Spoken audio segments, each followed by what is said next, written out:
tout est une question d'organisation. Aujourd'hui, nous allons apprendre à constituer ensemble le classeur maison. Donc vous allez me dire, qu'est-ce que le classeur maison? Donc le classeur maison est un moyen très simple pour s'organiser et faciliter les démarches administratives.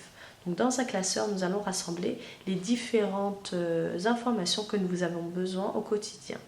Donc ces informations sont utiles à toute personne, donc qu'elle soit célibataire, mariée, à tous les membres de la famille. Donc pour le classeur maison, il vous faut donc un classeur de format A4. Donc moi je l'ai pris décoré, vous pouvez prendre un classeur blanc, vert, de n'importe quelle couleur, avec une poche transparente. Et là vous glisserez directement la page de couverture sur la poche transparente. Voilà. Il vous faut également toutes les impressions du classeur maison. Donc là n'oubliez pas de télécharger le logiciel Adobe Reader pour pouvoir lire les fichiers et ensuite les imprimer, donc en couleur ou en noir et blanc. Donc moi j'ai choisi de télécharger, d'imprimer les intercalaires, les pages de garde en couleur et le reste des formulaires en noir et blanc. Voilà. Et ensuite tous les papiers donc administratifs que j'ai mis en tas, qui ne sont pas du tout organisés. Donc à chaque fois que j'ai une démarche, soit c'est dans mes classeurs administratifs, mais là j'ai tout regroupé ici pour pouvoir le classer dans mon classeur maison. Donc le classeur maison, donc on va commencer. Donc j'ouvre mon classeur, j'ai mis au préalable directement les pochettes plastiques pour me faciliter un peu la tâche. Ma page de garde, donc soit vous prenez cette page de garde, soit vous la faites directement sur un fichier Word ou sur un fichier PowerPoint. Donc voilà. Ensuite je mets mon sommaire. Donc là comme vous pouvez le voir, le classeur maison est constitué de 11 parties. Donc à vous de mettre le sommaire, de faire les 11 parties dans l'ordre, ou bien directement de ne pas mettre le sommaire et de mettre donc chaque partie dans l'ordre que vous souhaitez. Donc moi j'ai choisi de mettre planning au début, l'entretien, repas, administratif, enfants, santé, les finances, loisirs, vacances, répertoire et urgence. Donc moi la partie urgence, je la mets vraiment à la fin. Donc comme ça, hop, si j'ai besoin ou si quelqu'un a besoin. Donc on sait que la partie urgence est à la fin. Donc à vous de la mettre soit au début, soit au milieu, soit à la fin. Donc c'est vraiment selon vos besoins et selon vos désirs. Donc voilà la partie sommaire. Ici je vais venir agrémenter donc de mes parties intercalaires. Donc là le planning. Voilà. Donc après le planning, je vais venir mettre toute la partie planning. Donc ici, j'ai téléchargé mes calendriers de l'année 2016 et 2017. Donc voilà. Donc soit je vais mettre comme ça, c'est mieux. Donc 2016 ici, à gauche. Un peu plié.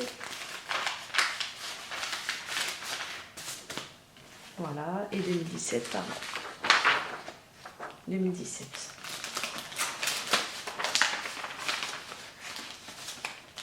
Voilà.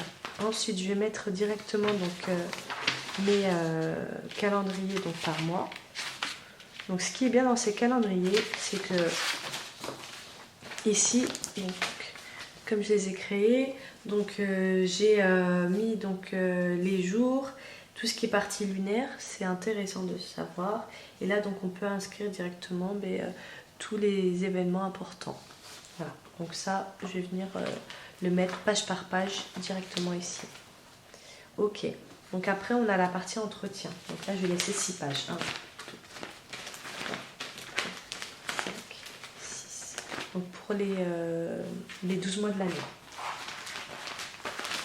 Ok. Donc là, la partie entretien. La partie entretien. Donc là, je vais terminer le classeur maison, parce que sinon la vidéo risque d'être très longue. Et je reviens vers vous dès que c'est fini. À tout de suite. Donc je viens de finaliser le classeur maison. Donc j'ai mis à peu près 10 minutes pour pouvoir tout assembler. En sachant que préalable, j'avais imprimé tous les fichiers sur le site internet de Tout est une question d'organisation. Et j'avais mis de côté tous mes documents que j'utilise au quotidien.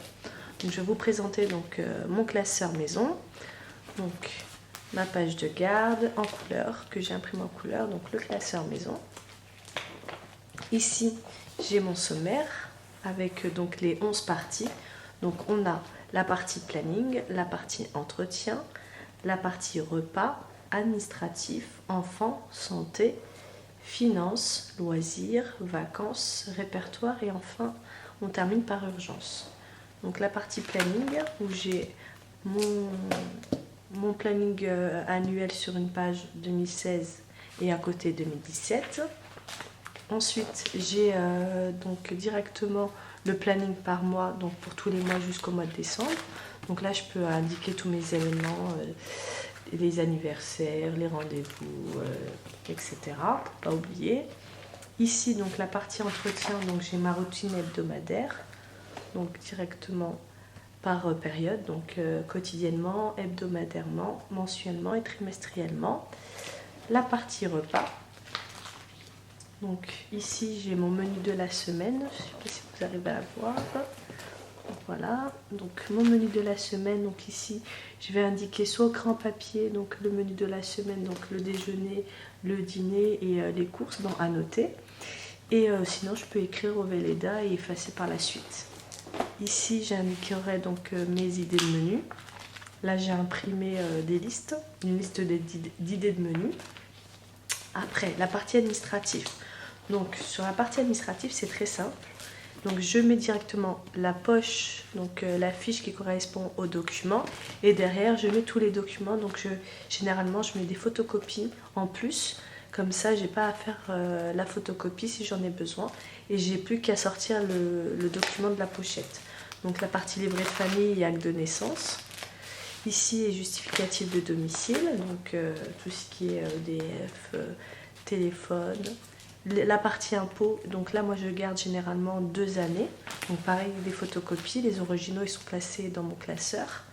Attestation d'assurance avec des informations concernant le site. Allocation familiale, pareil, donc un petit prospectus concernant le guide. Attestation d'employeur. Et autres documents, donc dans autres documents j'ai mis tout ce qui est procuration de la poste et des formulaires avec des codes concernant la banque. Voilà.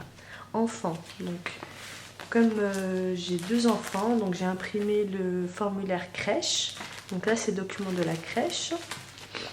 Et ensuite école, donc ça c'est pareil, donc l'emploi du temps scolaire de ma fille, donc que j'ai imprimé sur le site de la ville avec un guide pour les parents. Voilà. Et là c'est le document qui concerne l'école de ma fille et là c'est l'école privée donc pour plus tard. Voilà, donc c'est des informations que je garde auprès de moi pour ne pas les perdre. Santé. Donc dans la santé, donc comme on est 4 personnes, j'ai imprimé une fiche information médicale que je vais compléter par personne et je vais mettre les ordonnances et tout ce qui est parti. Donc là par exemple j'ai un bon pour mes lunettes donc que je garde, on ne sait jamais si j'ai besoin pour ma garantie.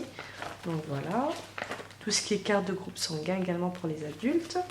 Ici je vais checker donc tout ce qui est parti pharmacie, donc je vais indiquer le nom et la nature du produit. Et là j'ai mes indispensables de trousse à pharmacie donc, que j'ai imprimé juste au dos. Enfin, donc ici on arrive à la partie finance. Donc là, donc mes RIB, donc j'indique généralement j'imprime ou je découpe de mes chéquiers mes RIB. Là c'est mes chéquiers. Information bancaire, donc c'est vraiment toutes les informations concernant la banque avec des contacts et les horaires du banquier. Ici, ces informations que je reçois de la banque.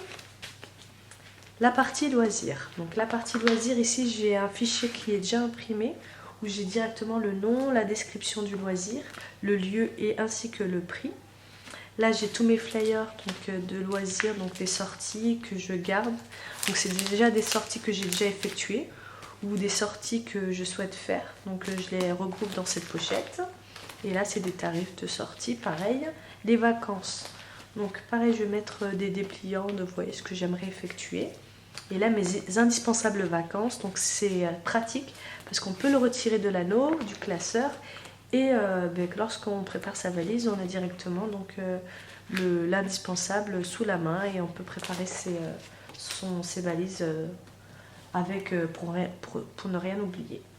Donc la partie répertoire, Donc ici, je vais indiquer mes contacts personnels. Donc ça nous permet d'avoir une copie si on perd son téléphone ou si on a un problème avec la carte SIM. Voilà, donc là je vais noter aussi tous mes parties beauté aussi.